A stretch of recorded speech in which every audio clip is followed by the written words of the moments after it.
many blood-sucking insects. That's what politics is. And that's what most of these guys do. You know, they will tell you what they want you to hear. They drive the narrative. So start listening to what's going on. Every time you hear something, listen for it. This is one of the things right now that's driving the left crazy. We're starting to listen. And we're starting to call them on things. They say, well, I said this. And because I said this, it must be true. And Dave says, well, I don't agree with that. And I said, well, what do you mean? I'm an expert in this. Don't tell me that I'm wrong. Who are you to tell me that I'm wrong? I have studied this for years. You can't tell me I'm wrong. Now, what have I just done? I have confronted him. I have driven my narrative over top of his. I may be lying through my teeth, but I come across like I know what I'm talking about. Just like I'm standing up here now, flapping my gums. I guarantee you, though, everything I'm going to tell you tonight, I want you to go on the internet and look it up. Because information and words are powerful. I'll repeat that over and over. It's very, very powerful. You have to be able to respond to this. There's a great book out. How many of you have seen this book before? Conservative Comeback to Liberal Lies. We had this guy at our convention last year, Greg Jackson. He's written a couple of books. This is a fabulous book that goes through all the various different issues that we get faced with every day. And it gives you the facts. It gives you the lie that you're told where they're driving the narrative, and it gives you the facts about this. And if you want some of these, I've got some of them that I'll pass out a little bit later. But anyway, we need to start doing things a little bit different. And with that, I'd like to, would you pass those out down this side? I'd like for everybody to take one of these cards. I'm going to talk to you about these here in just a second after we get these passed out. So, 1 plus 1 plus 1 plus 1 equals 30. How can that be? Well, let me tell you, I mentioned Mary Kay before. Do you know what Mary Kay's marketing concept is? How many of you have heard of her marketing concept before? Can you tell me what it is? Basically a pyramid scheme. Well, it is, but what is her marketing scheme? What is her mantra? It's tell a friend, to tell a friend, to tell a friend. Your friends know you, they trust you, and they believe what you say. She's got 3 points here, 3 points here, and nobody will disagree with that because your friends know you and they trust you. You talk to your friends face to face, and your friends will listen to what you're telling them. And if you tell them that the sky is blue today and it's going to be black tomorrow, they're going to say, well, how do you know that? They say, well, I went to the Weather Channel and I listened in, and that's what the weatherman said. Now, I wish I could get a job like a weatherman where I can be right 30% of the time and they paid a lot of money for it. But however, come on. This is one of the things that your friends will listen to you, and this is where we're talking about here. You each have friends. How many? Now, a lot of you have been coming to this meeting. You got about 25 people here tonight. Okay. How many of you know 5 people that are conservative that are not in this meeting tonight? Okay, good. You have those little postcards. These are postcards. I want you to put 5 people down that are not in this meeting, that have not been to this meeting. I want you to put their names down in this. Now I'm going to talk about these postcards. You know, this could be a postcard. But do you know what this really is? Start writing your names down. Get your pens out. You can listen at the same time. Okay. Do you know what this really is? It's a magic button. It's an index card. Now, this is your weapon. This is your weapon. And I'm going to tell you how you can use this as a weapon. Postcards are one of the most effective ways to... Can we... wait a minute. Yeah, we have a blockout. We need to demystify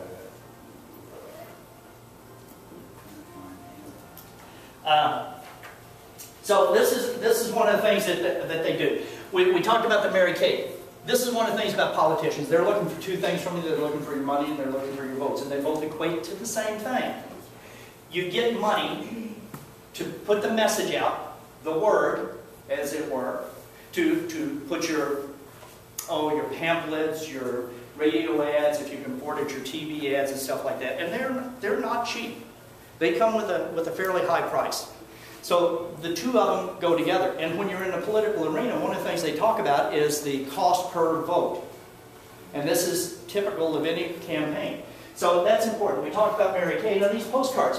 These postcards, when you hand write a postcard to an elected official, now on the back table I've got some of these. This is California State Assembly, California State Senate, as it presently exists. And I hope that we can make some changes in this election cycle. But this is your elected officials. Now then, how many of you have written to your elected official? Letters? Email. Letter. Letters. How many emails? We're going to go down the list here. How many emails? How many phone calls? How many faxes? Okay. How many are on Facebook? How many of you have your elected official on Facebook with you? No. How many of you are on Twitter?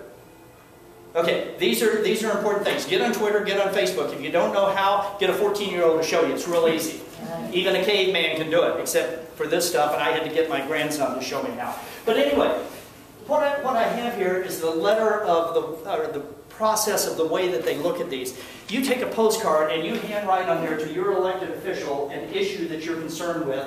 You turn it over, you put a little stamp on it, you put their address on it, you put your return address on it, and that goes directly to them. Now, if you're writing to your congressional leader or your federal leader, a letter takes about 7 days to get to them. A postcard takes 1. Do you know why? Anthrax. You got it. Anthrax. We had the anthrax scare, so every letter that goes to Congress, that goes to Washington, D.C., goes through Columbus, Ohio, and it gets irradiated to look for anthrax. So by the time that they even get the letter, it's already too late. So these are the little weapons that you have. I'll give you an example. Several months ago, Obama came out, and he said, Israel needs to go back to its pre-1967 borders. Remember that? Yes. How many of you have been to Israel? You've been up in the Golan Heights? You know where it's at? You know how much they want to cut out of that? It's from a tactical standpoint, it's absolutely the most dangerous thing that could ever happen.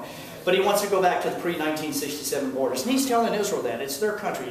Butt out. Let them do what they want to do. This was an agreement that came about from the 67 wars. But he wants them to give it up. And so far the Palestinians have taken, and they haven't given anything over decades and decades and decades. Well, what happened was that we said that wasn't appropriate.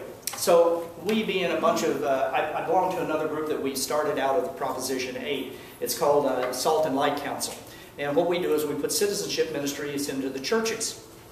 And we started with our church groups and various different places around the United States, and we said we want to write a postcard. So we wrote a postcard to her as a checkpoint. We wrote it to Hillary Clinton because she is the Secretary of State, and we wrote it to Obama, knowing that it would probably get ignored by Obama.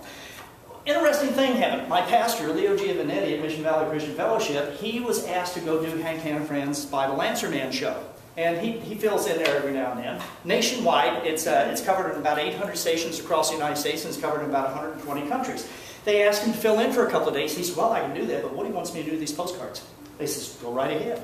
So he did the show for 2 days. They came up to him the second day and says, Leo, can you fill in for the rest of the week? He said, I'd love to, but what he wants me to do with these little postcards? They do whatever you want. Friday, they came up to him and says, Leo, can you fill in next week, all week long? He says, yeah. He said, but I want to do these little postcards. Well, we got thousands and thousands and thousands of people across the world that sent these postcards in. Very simple postcard. That Obama should retract his statement regarding the pre-1967 borders, and Israel should keep their borders as are, or as they presently exist. That's all that it was. Thousands of these went in. Well, a couple of weeks later, Congress came out. Congress came out, and 435 people in Congress. There were 7 people that voted against a resolution. The resolution was that if the Palestinians went to the UN and asked for statehood, that Congress would defund the Palestinian organization. They said, well, we don't care. We've got treaties and treaties with the Senate. A couple of weeks later, the Senate came out. And the Senate unanimously, when was the last time you heard that the Senate ever voted in anything unanimously? We rejected Obama's budget. They voted unanimously to uphold that. Well, the Palestinians went out there, and sure enough, the Senate and Congress stood by their word. They have defunded the Palestinian organization. We got a call from a tank commander that was setting up on the Golan Heights, and it's on our website, eagleforumsandiego.com, the verbal audio. He calls up, and he called up my pastor, and this young man was on the verge of tears. And he says, you do not know the impact that you have made, and you do not know how many people in Israel heard the message and how grateful we are. So these are little weapons, and they're effective because it goes directly to them. So anyway, as a group, this is one of the things that I want you to do. I want you to think about every meeting that you have. It's your job to come up with an issue, something that you're concerned about. and write your little postcard. We have a program in the Salt and Light Council. We call it the 1-2-15 program. 1 time a month, 2 sneaking minutes from the pulpit, and 15 minutes of action. And we do that religiously. And we get our people registered to vote.